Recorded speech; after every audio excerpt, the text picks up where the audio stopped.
Praise the lord. సర్వ సృష్టికి ఆధారభూతుడైన క్రీస్తు యేసు పరిశుద్ధ నామమునకు సర్వ ఘనత, మహిమ, ప్రభావములు యుగయుగములు కలుగునుగాక. మీ అందరికీ కృప అత్యధికముగా కలుగునుగాక. ఈ దినపు యేసయ్య జీవపు మాట 22వ కీర్తన 10వ చరణం. నాకు ఆధారము నీవే. యేసయ్య మీదని ఆనుకుని ఆధారపడి యేసయ్య అడుగు జాడలలో నడుచుచు యేసయ్య వైపు చూచుచు యేసయ్య చేతి నీడలో భద్రముగా ఉంటూ కాపాడబడుచు ఈ విశ్వాసపు యాత్రలో సంపూర్ణులగుటకు సాగిపోవచ్చున్న ఆత్మీయులారా, ఆత్మ సంబంధులారా, భక్తులు చక్కగా చెప్పుచున్న మాట, గర్భవాసినైనది మొదలుకొని నాకు ఆధారము నీవే, నా తల్లి నన్ను కన్నది మొదలుకొని నా దేవుడవు నీవే. దావీదు గారు తన జీవితంలో ఎంతగానో ఆయన మీదనే ఆధారపడి బ్రతికెను. ఆయన మీదనే ఆధారపడి జీవించి మనకు మాదిరిగా నిలిచెను. నా దేవుని ప్రియులారా, మన వ్యక్తిగత జీవితంలో మనకు ఎవరు ఏది ఆధారముగా ఉన్నవో ఆలోచించు. కొందరు వారి స్వబుద్ధిని, స్వజ్ఞానాన్ని, సొంత తెలివితేటలను ఆధారము చేసుకొని బతుకుచున్నారు. మరికొందరు వారికున్న సౌందర్యమును ఆధారము చేసుకొని ఉన్నారు. ఇంకా కొందరు వారికి కలిగి ఉన్న ఉద్యోగాలు, వ్యాపారాలు, చేతి పనులు, పాడి పంటలు, చదువులు, ఆస్తులు, అంతస్తులు, పదవులు, అధికారాలను ఆధారము చేసుకొని ఉన్నారు. ఇంకా మరికొందరు మనుషులను ఆధారము చేసుకొని తల్లిదండ్రులను, పిల్లలను, బంధువులను, స్నేహితులను, ప్రేమించిన వారిని, నచ్చిన వారిని, మెచ్చిన వారిని, అధికారులను, రాజకీయ నాయకులను ఆధారము చేసుకొని ఉన్నారు. ప్రియులారా, ఒకటి మాత్రం వాస్తవం, దేశమునకున్న ఆధారములన్నీ కదులుచున్నవి అని లేఖనములు చెప్పుచున్నవి కదా. లోకములో నీవు దేని మీద ఆధారపడినను అది కదలిపోవును గనుక నీవు పడిపోదువు. జాగ్రత్త సుమి. కదలని వాడు శాశ్వతుడైన దేవుడు, నిన్న నేడు నిరంతరం ఏకరీతిగా ఉన్నవాడు యేసు ఒక్కడే.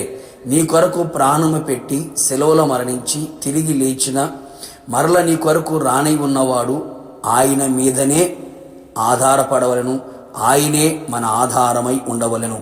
ఆయన కదలనివాడు, ఆయన రాజ్యము నిశ్చలమైనది.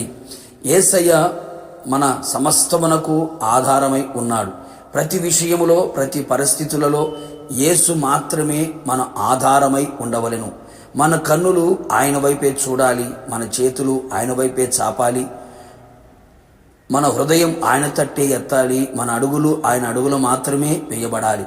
ఆయన మనకు ఆధారమై ఉన్నప్పుడు మన కాలు చిక్కుబడకుండునట్లు ఆయన నిన్ను కాపాడును. అవును ప్రియులారా, మన మరల దాస్యమనే పాపపు కాడి కింద చిక్కుబడకుండునట్లు, సులువుగా చిక్కులు పెట్టే ప్రతి పాపములో పడిపోకుండానట్లు ఆయన మనలను పరిశుద్ధులుగా, నిర్దోషులుగా, నిష్కల్మషులుగా, నిందారహితులుగా, మచ్చ, ముడత, డాగు ఎలాంటి కలంకము లేని వారిగా ప్రభు రాకడ వరకు మహిమగల సంఘముగా ఆయన మనలను కాపాడును.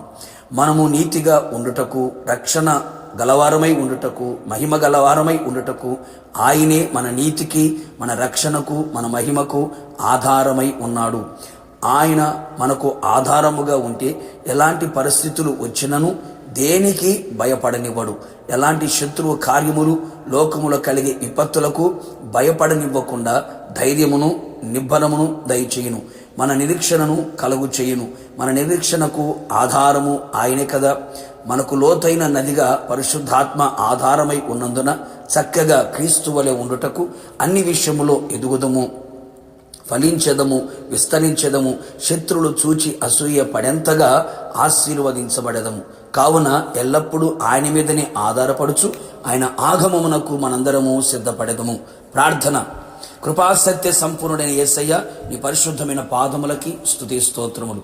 మేము మీ మీద ఆధారపడి జీవించున్నట్లుగా మీరు కృపదయించమని ప్రార్థిస్తున్నాం. తెలుసో తెలియకు పరిస్థితుల ప్రభావాన్ని బట్టి లోకములో ఉన్న వాటి మీద ఆధారపడుతూ నష్టపోయారు, పడిపోయారు, లోకములో కలిసిపోయారు. ఇక మీదట మా ఆధారం నీవే. మా కాలు చిక్కుబడకుండునట్లుగా మీరు మాకు ఆధారముగా ఉండండి. మా నిరీక్షణకు ఆధారముగాను, మా ధైర్యమునకు ఆధారముగాను, మా నీతికి, మహిమకు, ఘనతకు ఆధారముగాను, మేము ఎదుగుటకు, ఫలించుటకు, మీ వలె మారుటకు మాకు ఆధారముగా పరిశుద్ధాత్ముడా, త్రియేక దేవ, మీరు నిలిచి ఉండి మీరు రాకడ వరకు మమ్మల్ని నడిపించమని యేసు నామములో అడిగి పొందుకున్నాము తండ్రి. ఆమేన్. నిశ్చయముగా మీరును మీ కుటుంబ సభ్యులందరూ ఆయన మీదనే ఆధారపడి బ్రతుకుదురు గాక. God bless you.